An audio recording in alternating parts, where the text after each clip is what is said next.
तुमच्या दारात मोगऱ्याचे झाड असेल तर हा व्हिडिओ पहाच. नमस्कार मित्रांनो, तुमच्या दारासमोर मोगऱ्याचे झाड असेल तर मोगऱ्याचे रोप तुमच्या घरात आर्थिक संपन्नता घेऊन येणार आहे. नवरा बायकोचे जर भांडण होत असतील तर ते भांडणसुद्धा सोडवणारे, इतकंच नाही तर तुमचे आजारपणसुद्धा दूर पळवणार आहे. आता तुम्ही म्हणाल की काही काय सांगता, म्हणजेच मोगऱ्याच्या रोपाचं आणि तुमच्या सगळ्या गोष्टीचा काय संबंध आहे? म्हणजेच आजकाल ना कोणीबी उठतं आणि काही सांगतं असे झाले. असं जर तुमच्या मनामध्ये विचार आला असेल तर हा व्हिडिओ तुम्ही शेवटपर्यंत नक्की पहा, कारण व्हिडिओ ऐकल्यावर तुम्हाला कळेल मोगऱ्याचं रोप हे साधंसुद्धा नाही. चला तर मग फार वेळ न घालवता सुरुवात करूया.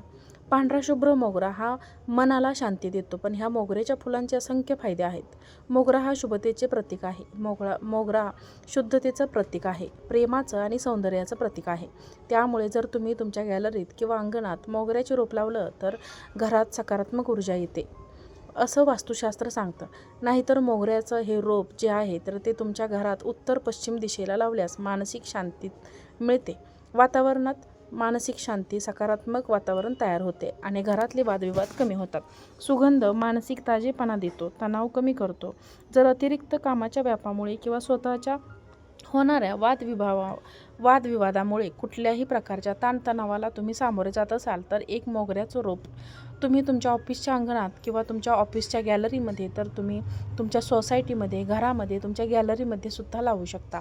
मोगऱ्याचा सुगंध मनाला ताजेतवाने करतोच, पण त्याचबरोबर मनशांतीसुद्धा मिळवून देतो. तुमच्या लक्षात आलं असेल की वास्तुशास्त्रानुसार मोगऱ्याचं रोप लावून अतिशय लाभदायक ठरतं, घरात सकारात्मक ऊर्जा देणारं ठरतं. पण तुम्हाला माहीत आहे का, ज्योतिषशास्त्रात सुद्धा मोगऱ्याच्या फुलांचा उपाय सांगितलेला आहे, ज्यांना चंद्रदोष सांगितला जातो. चंद्रदोष म्हणजे काय, तर मन कमजोर आहे, कुठल्याही गोष्टीला घाबरत आहे किंवा मनाची अस्थिरता, रात्री शांत झोप न लागणं, मन सतत बेचैन असणं, अशा लोकांसाठी मोगऱ्याचं रोप लावण्याचा सल्ला ज्योतिषशास्त्र देतो. मोगऱ्याच्या फुलांचा सुगंध व्यक्तीमध्ये आकर्षण वाढवतं, पण त्याचबरोबर व्यावसायिक किंवा वैयक्तिक संबंधात सुद्धा सुधारतात. म्हणून तर मोगऱ्याचे परफ्यूम इतके चालतात. इतकंच नाही तर रूम फ्रेशनरसुद्धा मोगऱ्याचेच वापरले जातात. पण या सगळ्यापेक्षा जर आपण मोगऱ्याच्या फुलांचा वापर केला, नैसर्गिक गोष्टींचा वापर केला तर निश्चितच आपलं आरोग्यसुद्धा चांगलं राहील. कुठल्याही प्रकारची ग्रहपीडा असेल, ग्रहदोष असेल तर मोगऱ्याच्या फुलांची देवाची पूजा करायला सांगितली जाते. त्यामुळे ग्रहदोष शांत होतात असे म्हटलं जातं. जर पाहिले तर मानसिक शांती आणि स्थिरता, सौंदर्यवर्धन, आकर्षकता, घरातील हवा शुद्ध करणं, वास्तुदोष दूर करणं, आध्यात्मिक उन्नती, त्यातली प्रसन्नता या गोष्टींचा लाभ होतो. मोगऱ्याचे रोप नेहमी स्वच्छ सूर्यप्रकाश असलेल्या जागी लावावा. सडलेलं फूल लगेच काढून टाकावं. सगळ्यात महत्त्वाचं, दर शुक्रवारी मोगऱ्याच्या झाडाजवळ दिवा लावल्याने विशेष लाभ होतो. लक्ष्मीची पूजा केली तर आर्थिक चणचण दूर होते आणि मानसिक शांतीचा लाभ होतो. सगळ्यात महत्त्वाच्या मुद्द्याकडे आता वळूया. आर्थिक स्थिती सुधारण्यासाठी मोगऱ्याची फुले कशी मदत करू शकतात? तर त्याचं उत्तर असं आहे. सगळ्यात महत्त्वाच्या मुद्द्याकडे, आर्थिक स्थिती सुधारण्यासाठी मोगऱ्याची फुले कशी मदत करू शकतात, तर त्याचं सगळ्यात उत्तर आहे की ज्योतिषशास्त्रानुसार शुक्रवारी माता लक्ष्मीची पूजा करून मोगऱ्याची फुलं माता लक्ष्मीला अर्पण करावे. त्यामुळे आर्थिक स्थैर्य आणि धनलाभ होतो.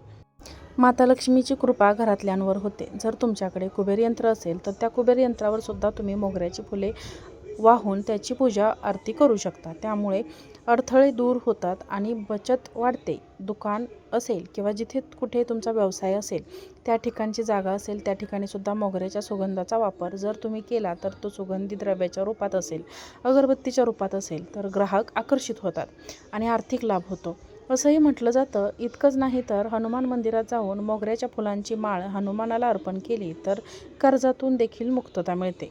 जर तुम्हाला आर्थिक चणचण असे भासत असेल, घराच्या मुख्य प्रवेशद्वाराजवळ मोगऱ्याची रोप लावावे. म्हणजे जर तुमचं घर खाली असेल आणि समोर जागा असेल तर तुम्ही हे रोप लावू शकता. त्यामुळे वास्तुदोष दूर होतो आणि आर्थिक नुकसान टळते.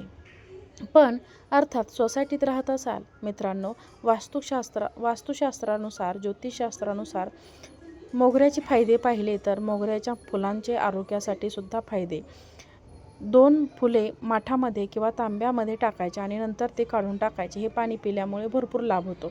मोगरा सुगंधी तर असतोच, पण त्याचबरोबर अँटीबॅक्टेरियलसुद्धा असतो, त्यामुळे तो ब्युटी प्रॉडक्टमध्ये सुद्धा वापरला जातो. तसेच दाहशामक असतो. नैसर्गिक थंडाव्याचा स्रोत मोगऱ्याला मानलं जातं. मोगऱ्याचा सौम्य सुगंध मनाला शांतता देतो, त्यामुळे मानसिक आरोग्यासाठी सुद्धा मोगऱ्याचे पाणी पिण्याचे फायदे सांगण्यात येतात. रिलॅक्स करण्यासाठी मोगरा अत्यंत उपयोगी ठरतो. पाणी पिल्याने पचन सुधारतं. तसेच अपचनाचा काही त्रास असेल तर मोगऱ्याचे पाणी पिणे फायदेशीर ठरतं. मोगरा हा शरीराला थंडावा देतो. पोटाला शांतता मिळते. मोगऱ्याचे पाणी पिल्यामुळे पोटाला शांतता मिळते.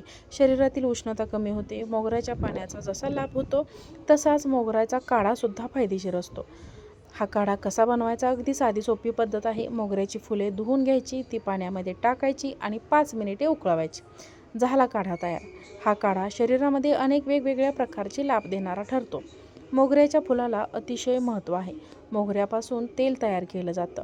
हे तेल सौम्य आणि सुगंधित असतं.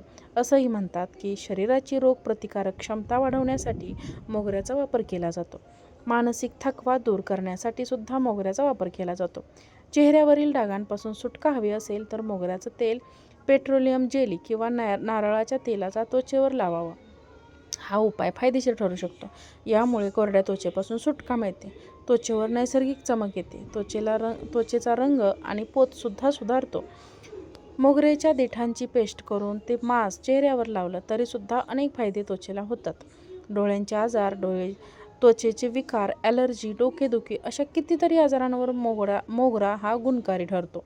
मंडळी, आशा आहे की आजचा हा मोगऱ्याबद्दलची माहिती तुम्हाला नक्कीच आवडली असेल. व्हिडिओ आवडला असेल तर व्हिडिओला लाईक करा, चॅनलला सबस्क्राईब करा आणि हा व्हिडिओ जास्तीत जास्त लोकांना शेअर करा. आजचा व्हिडिओ पाहिल्याबद्दल धन्यवाद. श्री स्वामी समर्थ.